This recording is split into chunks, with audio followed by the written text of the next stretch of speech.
screwed up. Good morning, good morning, good morning. Welcome back to the channel. So hopefully you guys saw my last video. I put out my dip net video for the year, and man, that was just a good time. I always love dip netting, so I hope you guys went and watched it. If you didn't, check out my videos, go back and watch some of the other videos, but I want to give you an update on what's going on here in Toke. So the floor system, I think the last time we talked, I was letting you know about my problems with the floor system. Here's what I've got going on. So you can see the floor is no longer covered. And why is that? There's plastic on the ground there, and there's plastic on the ground on the far side over there. So basically what happened was we got another storm, and I've spent about $400 on plastic, maybe a little more. We got a storm come in. It was a crazy storm, and it whipped across. It was like I don't even know what to say. It just happened in a matter of seconds, like a little tornado or something came across the foundation and shredded the plastic. Just shredded it. So at the same time, the stump right behind me here, that's a tree that fell. I literally had my truck parked a little bit forward to where it's at now. I had my truck parked right here. And I'm telling you right now, that storm came across. It was just a little a pretty big windstorm, but it was fast. And it came across and shredded the plastic, knocked that tree down and crushed that tent. Vaughn bought that tent kind of as a bug-free zone for us to kind of eat together and do things with the family. But that tree, instead of hitting my camper or my truck, fell opposite and crushed that tent. So, since the plastic got shredded off of this thing, I went dip netting, and I just haven't had time to deal with this. The weather has kind of straightened itself up as far as we're getting more and more dry weather. It does rain, but then it dries out in the afternoons, or it might rain in the afternoon, dry out in the morning. But the foundation's taking a beating. The plywood's taking a beating. So the best line of defense for this foundation, based on your guys' recommendations and just thinking through the whole process, is to build a roof. And we're just gonna, because we can't get the walls stood up, we don't have the lumber, we're gonna quickly mill some material that we can use and build a temporary roof structure that we can put then sheet with the plastic. And I bought heavy duty plastic, and we're gonna sheet that plastic on there, and the rain will roll off, the snow will slide off, and it should be good to sit through this winter so I can start framing it up whenever we get the materials milled up. So that brings us back to our other issue. Let me take you out to the mill. All right, so Dad's working on the mill behind me, but the other dilemma we have is the tractor. So the Kubota tractor, what can I say about that? So I bought a L4701. You guys could look back on the videos when I purchased that.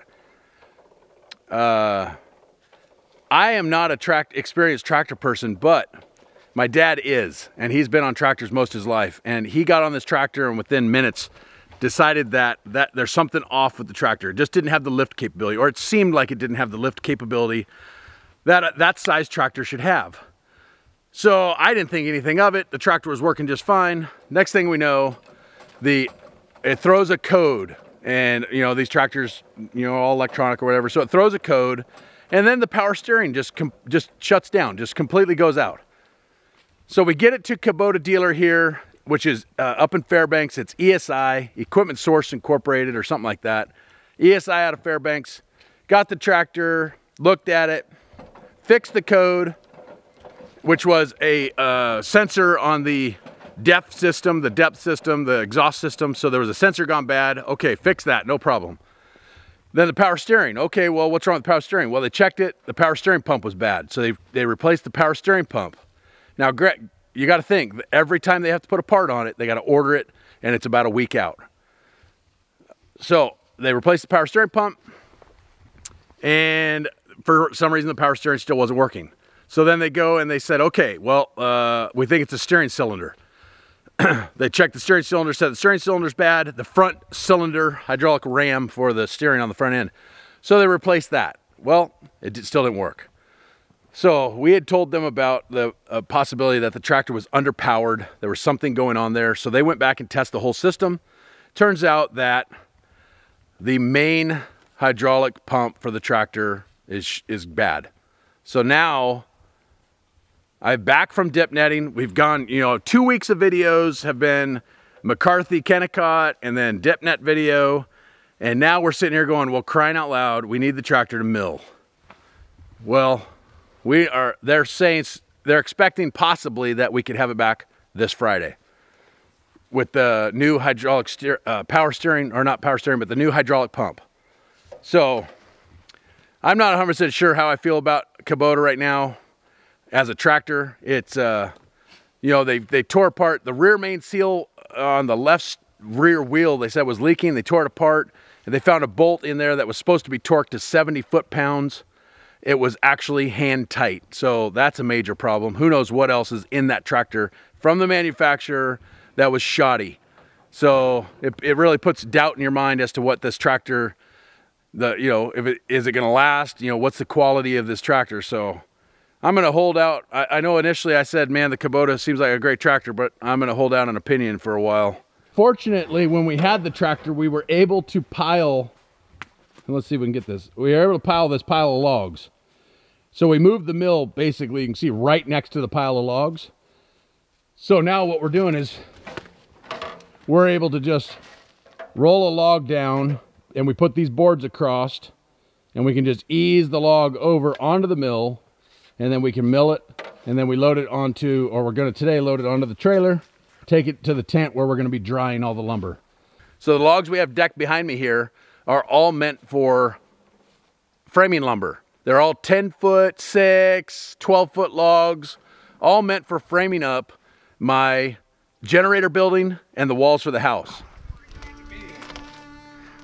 Now you can hold it.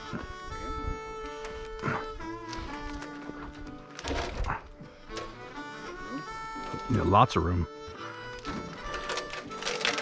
Too much. You must have a lot hanging there. It must be a long log. Yeah, I got a foot over here.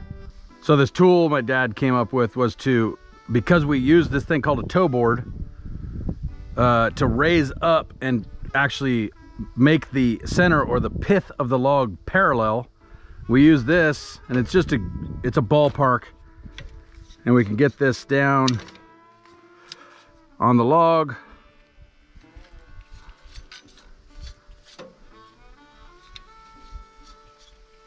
And then come across here, and he'll raise it up the appropriate amount.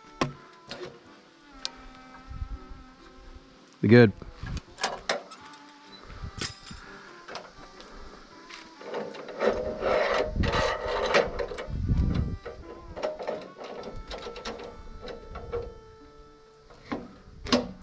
And then all that does is, by leveling that, our first cut, or our slab cut that comes off that top, we waste a whole lot less material.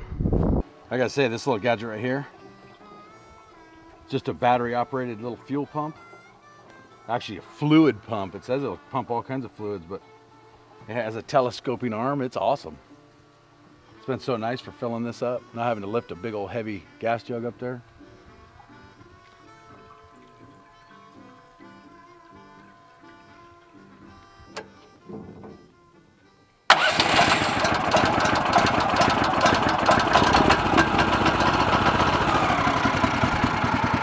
For a minute, we'll be off to the races.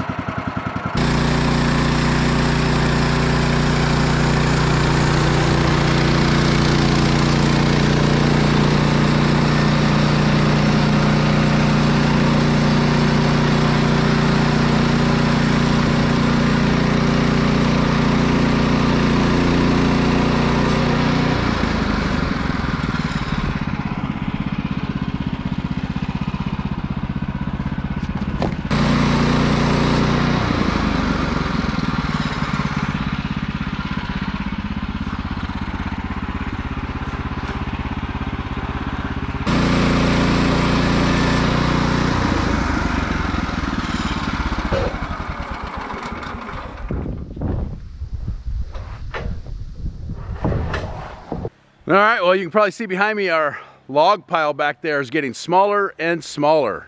We've been milling our hearts out here for a couple days now, and Woodland Mill Sawmill, so far I can just say nothing but good things about it. It is just a well-built, solid machine. One thing I can say about this though, it is July 1st today. The sun is out. You can see it's blue sky up there. It's supposed to be 81 degrees today. And something we figured out yesterday is that this metal, when the sun hits it, it is so intense that the metal obviously moves as it changes in temperature, but this moves a lot. We found it yesterday. If we hose down the mill with the pressure washer and the water from the well, it's cold. It not only cleans up all the old sawdust and gets it kind of cleaned up, which you have to do once in a while, but it cools the metal enough to let things roll smoothly. So we may end up doing that today. 81 degrees, if you guys don't know, here in northern Alaska or interior Alaska, 81 degrees with the sun out and it's directly hitting you in your head, literally feels like it's 100 degrees. It just cooks you. And of course here in Alaska, we're not exactly used to hot weather anyway, so I am not 100% sure that we're gonna work all day. We might take a break in the heat of the day. I got a few other things I gotta do, so we'll see what happens.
All right, so every morning we got, before we start milling, this is our third mill, our third day of milling, and we're kind of learning as we go, but every night we release the tension off of the band.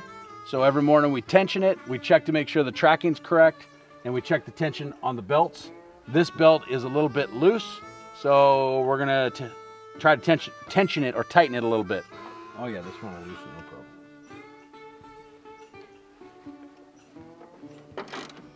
Okay. Oh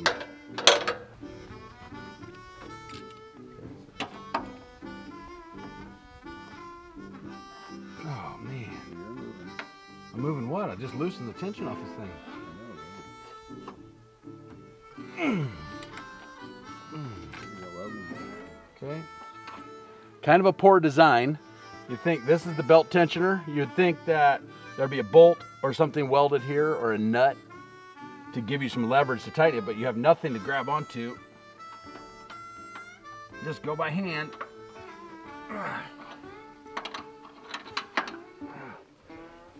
I'm just gonna hold it. I'm good. Yeah, but just loosen it. Hold that for a second. Why would it loosen? That doesn't even make sense. Oh, every time I touch it, it loosens. Okay, just hold that right there.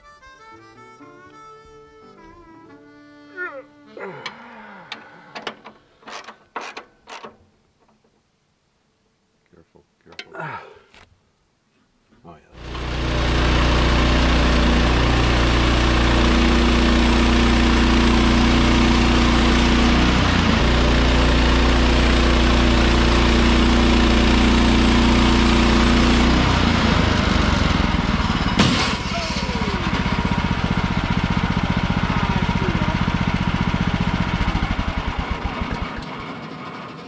I screwed up. The blade was still spinning when I tried to pull it back and it hit the end of the log.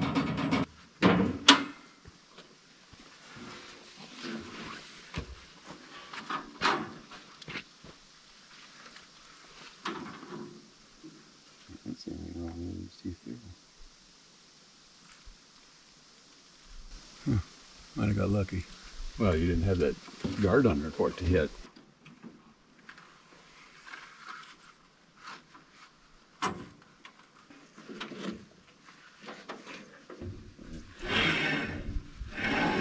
Cut some off. It's gonna move.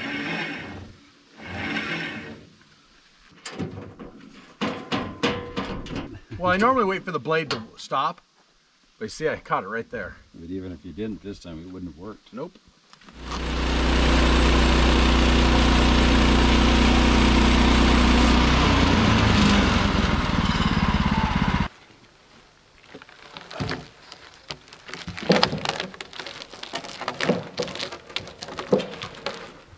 My way? Yep.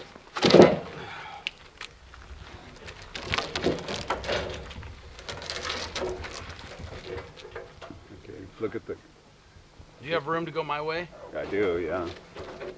Okay. More? Yeah, I got a lot of room.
All this stuff we had here, this is all stuff that was on the very bottom, and that's what I got over here that you cut a year ago. Yeah. Well, we've been milling for, I think, 5 days straight, maybe 6 days straight. We've got quite a pile of lumber behind us. We got a lot of 2x material, 2x4s, 2x6s, ranging from 8 foot to 10 feet, actually 8 foot to 12 feet. And then a lot of just 1x material. A lot of this 1x material is a little rough. It still has a little bit of bark on the edges and stuff like that. But what we're going to be using it for is to, once we build the roof that's going to cover the subfloor, we're going to sheet it with 1x material as opposed to OSB or some kind of sheet goods. So that will be what we cover that with, and then we'll be laying the plastic over that to seal up the floor for the year. I don't know, it should be interesting to see what happens, but I'm excited to get that covered, get it protected. Weather's been really nice lately, and we got a little more milling to do today to finish up our log pile, and then we got to assess kind of where we're at on our lumber and start building that roof, and then start building the generator shed.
right, I didn't want to leave you hanging on the tractor situation. So right behind me here, we did get the tractor back. They had to replace the main hydraulic pump for the tractor, and everything seems to be working just fine. I give ESI in Fairbanks a lot of credit. Becky in ESI, what a fantastic person. Fantastic customer service. When things weren't going quite the way we wanted them to go, she handled things perfectly. So I say a big thank you to them, and we'll see how this Kubota tractor lasts. We're going to be using it here to lift some of these bigger logs on the mill. And our next step is to get the roof built. All right, guys, I hope you enjoyed the video. Milling is definitely an addictive activity. It's a lot of work, but it is a lot of fun. So the Woodland Mills HM130Max that I purchased is fantastic. It has performed flawlessly. We were able to mill all of that lumber you see in this video. And let's see, there's almost exactly 20 hours on the mill, on the hour meter. So in 20 hours of actual mill time running, we milled up a ton of lumber. So guys, I hope you enjoyed the video. If you'd like to give me a thumbs up, as always, it helps the algorithm and YouTube, the whole situation. So share us on social media and help us get to that 10,000 mark. All right, I appreciate it, and we'll see you on the next one. Buckle, Papa. Buckle? Okay. Ready. Okay, we buckle. Aria, can you say Happy 4th of July? Happy 4th. Happy July. 4th of July. Happy 4th, wife. Good job. All right, so here we go. Let's try this. So now I'm gonna hold this like this, and I'm gonna go like this. See, this is what I don't understand is why. Okay, here it goes. See, it's tightening. Oh yeah, that's tight. Oh. You just broke it. Yeah. That's weird. Apparently, I Oh, the foot. The foot probably cuts it too, or at least it did. It's tight. All right, banding. Yeah, that was quite a chore learning how to use the tool.